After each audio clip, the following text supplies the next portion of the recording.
Hello friends, welcome to my channel. Last videos में हमने काफ़ी सारे क्वेश्चंस डिस्कस करे थे previous year papers. Mostly English language का पार्ट था, तो उसी को हम आगे कंटिन्यू करते हैं इन आगे सेंटेंसेस के थ्रू। तो the heading is read the following sentences and indicate for each sentence the correct option. अब यहाँ पे हमें सेंटेंस पढ़ना है और हमें उसके लिए सही ऑप्शन फाइंड आउट करना है कि ये किस तरह का सेंटेंस है। Although they are 250 miles apart, they keep in constant contact on the internet. 250 miles apart हैं, किसी के बीच में बारे में बात हो रही है कि वो लोग इतनी दूर हैं एक दूसरे से, लेकिन वो कांस्टेंट कांटेक्ट उनका इंटरनेट पर बना रहता है। तो ये सेंटेंस कौन सा है? तो ये जो है दो से आप यहाँ पे बीच में देख रहे होंगे कॉमा है सेंटेंस में, तो यहाँ पे क्या होगा, ये कॉम्प्लेक्स सेंटेंस होगा। एग्जैक्टली ठीक है।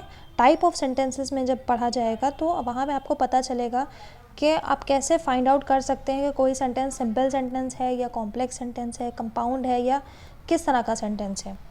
तो यहाँ पे जब दो सेंटेंसेस मिल रहे हैं, ठीक है, तो इसमें दो अलग तरह की बात हो रही है कि दे आर 250 माइल्स अपार्ट। एक बात तो ये हो गई। फिर they keep in constant contact on the internet, तो ये लग रहा है कि एक दूसरी तरह की बात है, लेकिन दो अलग तरह की बात एक में मिल रही है। ये एक ट्रिक के अकॉर्डिंग मैं बता रही हूँ। तो ये आप इस तरह से फाइंड आउट कर सकते हैं। ये कॉम्प्लेक्स सेंटेंस, इस तरह के सेंटेंसेस जो जुड़े होते हैं, दो अलग सेंटेंसेस एक साथ जुड़े होते हैं और एक बात बन रही होती है, एक सेंस बन रहा होता है, तो वो कॉम्प्लेक्स सेंटेंसेस की कैटेगरी में आते हैं। Next, Rita loves to go to the beach and spend her days sunbathing. Rita को बहुत पसंद है बीच पे जाना और अपना दिन गुजारना सन बाथिंग पे। तो ये सेंटेंस अब यहाँ पे देखिए, आप सेंटेंस में आपको आराम से दिख रहा होगा, ना तो कोई कॉमा है ना कोई कॉम्प्लिकेशन है। तो यहाँ पे जब सिंपल कोई चीज़ दिख रही है तो आप उस चीज़ को सिंपल सेंटेंस कहोगे। Okay, next question, Tom and Jerry have a big argument every summer over where they should spend their summer vacation. Tom and Jerry के बीच में एक बड़ा बहस होती है समर में, किस बारे में, कि वो कहाँ पे समर वेकेशन स्पेंड करें। तो ये सेंटेंस आप लोग देखो, यहाँ पे काफ़ी बड़ा सा सेंटेंस है, ठीक है, तो ये कॉम्प्लेक्स सेंटेंस की कैटेगरी में आएगा। ऑलराइट, देखिए grammar is all about practice. जितना प्रैक्टिस करोगे ग्रामर के बारे में, ग्रामर के sentences, questions, basically previous year paper अगर आपने ज़्यादा से ज़्यादा लगाए हुए हैं, चाहे वो कोई भी एग्ज़ाम हो, हर एग्ज़ाम के लिए यही चीज़ एप्लीकेबल होती है, चाहे वो इंग्लिश ही क्यों ना हो या कोई भी एग्ज़ाम हो, अगर आपने प्रीवियस ईयर पेपर्स लगाए हुए हैं then you will be easily to tackle all the questions. आप अच्छा आराम से डील कर लोगे कि आपको ये पता होगा कि आपको किस तरह की चीज़ें प्रिपेयर करनी है और किस तरह की चीज़ें नहीं प्रिपेयर करनी है। क्योंकि कोई भी कंपटीशन हो, कुछ भी हो, आपको सब कुछ नहीं पढ़ना होता है, बट येस आपको कॉन्सेप्ट्स हर चीज़ के मजबूत करना होते हैं और सिलेक्टेड स्टडी करी जाती है। मेरे चैनल में आप लोग अगर कंटिन्यू करते रहते हो तो आपको काफ़ी हेल्प मिलेगी चीज़ें सॉल्व करने में और क्वेश्चंस के थ्रू कॉन्सेप्ट्स को समझने में। Next question, John dislike sitting on the roof, he always gets a headache. John dislikes मतलब जॉन को पसंद नहीं है रूफ पे बैठना, उसके सर में दर्द होने लगता है। तो यहाँ पे आप देखो कॉमा लगा है बीच में, तो ये कंपाउंड सेंटेंस है।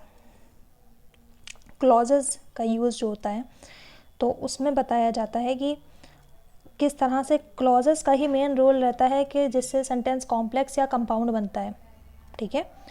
Next, the word that closely resembles disagreement in meaning is. कौन सा वर्ड है ऐसा जिससे ये पता चलता है किसी वर्ड में डिसएग्रीमेंट है, मतलब कोई बात में किसी तरह का अग्रीमेंट, मतलब कोई बात की सहमति, डिसएग्रीमेंट मतलब असहमति यू कैन से। तो डिसएग्रीमेंट इन मीनिंग होता है डिसेंट। स्पेलिंग का बहुत अच्छे से ध्यान देना है क्योंकि इंग्लिश में कई वर्ड्स ऐसे हैं कि जिनको आप एक जैसा लगेगा सुनने में, पढ़ने में, लेकिन मीनिंग अलग होता है, स्पेलिंग्स भी अलग होती हैं, ठीक है। होमोफोन्स और इस तरह के आप पढ़ोगे आगे I give you the concept according to that. तो यहाँ पे डिसेंट होगा, DISSENT, ठीक है।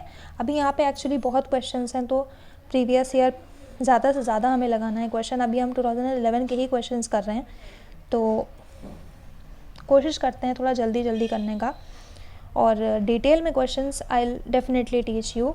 और आगे जिस तरह के भी आते हैं, वन वर्ड आते हैं, चाहे एंटोनिम सिनोनिम हो या किसी भी तरह का क्वेश्चन सेंटेंस हो, ग्रामर का पार्ट हो, कोई भी हो, मैं सब पे फोकस करने की कोशिश करूँगी। Next, the word distinguished closely resembles. Distinguished, अब यहाँ पे क्लोजली रिजेंबल्स है तो आपको समझना होगा कि सिनोनिम पूछा जा रहा है, मतलब कि इससे मिलता जुलता वर्ड बताना है आपको।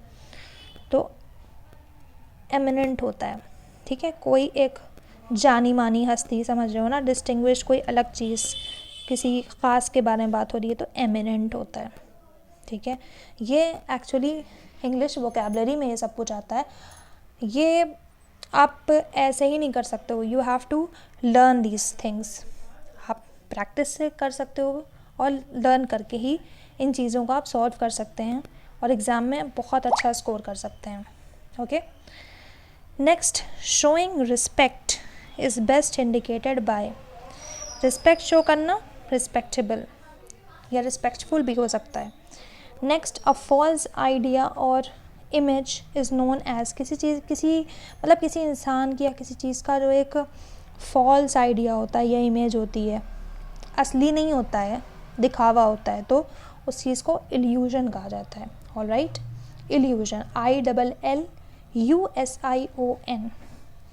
स्पेलिंग्स भी आप लोग जितना अच्छे से प्रैक्टिस करो, क्योंकि स्पेलिंग्स बेस्ड क्वेश्चंस भी बहुत आते हैं। आपको 4 गलत स्पेलिंग्स, मतलब 3-4 ऑप्शंस हैं, 3 गलत स्पेलिंग्स दी जाएंगी और 1 सही स्पेलिंग दी जाएगी।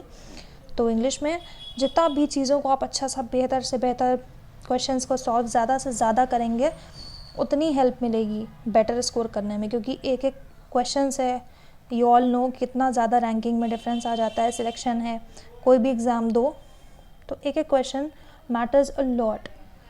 Okay friends, so I hope आपको मेरा ये वीडियो आज का पसंद आया होगा।